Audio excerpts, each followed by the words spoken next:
de temps, une déviation de temps. Donc ça nous conviendra tout à fait. On n'a absolument pas besoin de connaître l'heure de la machine, mais juste sa déviation par rapport à l'heure réelle, entre guillemets. Et CTCT timestamp ne sont pas calculés à partir de l'horloge système directement comme le DCMP timestamp, mais sont calculés à partir du compteur de tick de l'OS, c'est un petit peu différent. Donc on ne va pas avoir exactement la même heure dans les DCMP timestamp et dans les TCP timestamp, ce qui explique que les TCP timestamp en fait sont un peu plus précis que les DCMP timestamp. Donc on va préférer cette méthode-là qui, d'une part, peut être faite de façon complètement passive, d'autre part, va être plus précise que les DCMP timestamp.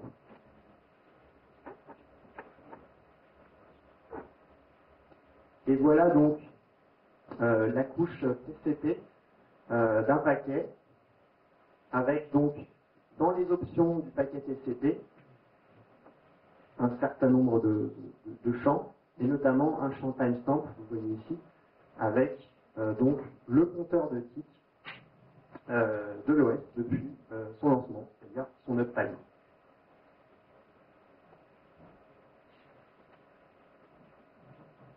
Alors c'est bien tout ça, mais qu'est-ce qu'on peut s'attendre à avoir comme précision? C'est un peu la question cruciale. On a des limitations qui sont liées au protocole, qui fait que, a priori, avec NTP, il ne faut pas s'attendre à des précisions supérieures à 10 millisecondes, dans le pire des cas, on va dire. C'est quand même une hypothèse pessimiste. Et on peut avoir des temps de latence sur Internet qui sont de l'ordre de 30 millisecondes. Donc il va falloir faire avec ces contraintes-là. Alors il y a des gens qui sont penchés un petit peu sur les précisions, les latences réseau. Notamment une étude de Tadayoshi Kono. Donc, je vous ai mis ça en référence, vous pourrez consulter le papier. Qui dit que la déviation standard d'horloge d'un ordinateur est relativement fixe. Si vous analysez que votre propre machine de façon isolée, en local, la déviation standard d'une machine est de 1 ou 2 parties par million. Alors ça veut dire quoi parties par million? Ça veut dire que tous les millions de secondes, je vais avoir une déviation d'1 à 2 secondes.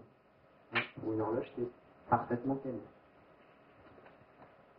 Pour un ordinateur distant, si je regarde la même chose, qu'est-ce que je peux m'attendre à avoir on va dire comme échantillon de configuration donnée? On a des ordinateurs qui vont être en avance de 50 parties par million, on va trouver qui avancent beaucoup, jusqu'à des ordinateurs qui vont reculer, qui vont avoir du retard au niveau de l'heure, jusqu'à moins 50 parties par million.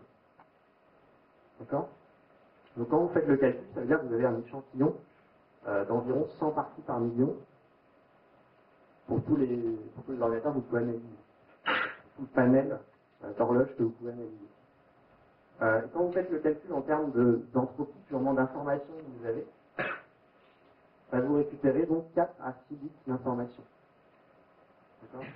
Là, vous avez 100 parties par million, donc la puissance de 2 qui va s'en rapprocher le plus, c'est 2 puissance 6. Donc vous avez 6 bits à peu près d'informations sur un ensemble d'horloges. Okay.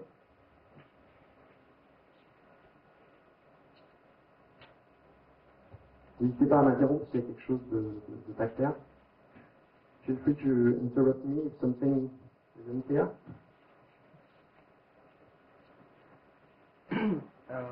I was wondering if the computer that you are trying to check your target is also manipulating its clock rate just to be on time, like on your regular computer. Does it fail your techniques or? Okay, that's a good question. In fact, it's a countermeasure. Okay, not to be fingerprinted. Okay, we'll see that in a few slides at the end. That's a good question. If the target clock is regularly synchronized, it's harder to fingerprint it because there will be no drift at all. All right? Si vous examinez une horloge qui, comme vous, se cale parfaitement et très très régulièrement sur l'heure, vous allez examiner une différence de 0 quasiment donc vous allez tirer aucune information. Le fingerprint que vous allez tirer, il va être sur un ou deux bits. Ce qui fait que vous allez avoir vraiment une information très très floue ou très très disparate. Donc on verra ça sur la fin dans les contre-mesures justement pour ne pas être fingerprinté. Ça va être une des possibilités effectivement. Voilà, donc l'idée c'est que régulièrement, toutes les 5 secondes, j'ai pris ce temps-là, je considérais que c'était un bon compromis. Toutes les 5 secondes, je vais mesurer un timestamp, que ce soit un timestamp XMP ou TCP, et en même temps le recaler sur une horloge NTP. Donc corriger un petit peu ma déviation sur une horloge NTP. Donc, il y a ces deux mécanismes-là. Je me cale toutes les 5 secondes sur une horloge NTP, et en même temps je mesure le timestamp de ma cible. Et donc, je vais mettre ici en abscisse le temps, et en ordonnée la déviation entre la simple différence en fait entre l'horloge distance et la mienne. Donc la déviation que je constate. Je vais avoir un certain nombre de points, je mesure, et je vais simplement utiliser la méthode des moindres carrés ensuite pour essayer de construire une simple droite qui va passer par un maximum de points qui va être le plus proche d'un maximum de ces points-là. Et la pente de cette droite-là me donnera la déviation moyenne de l'horloge. Savoir si elle avance, comme là, elle est légèrement en avance, ou si elle recule, donc on aura une courbe, une droite qui descendrait. Donc une simple moindre carré sur cet ensemble de points. Évidemment, si je veux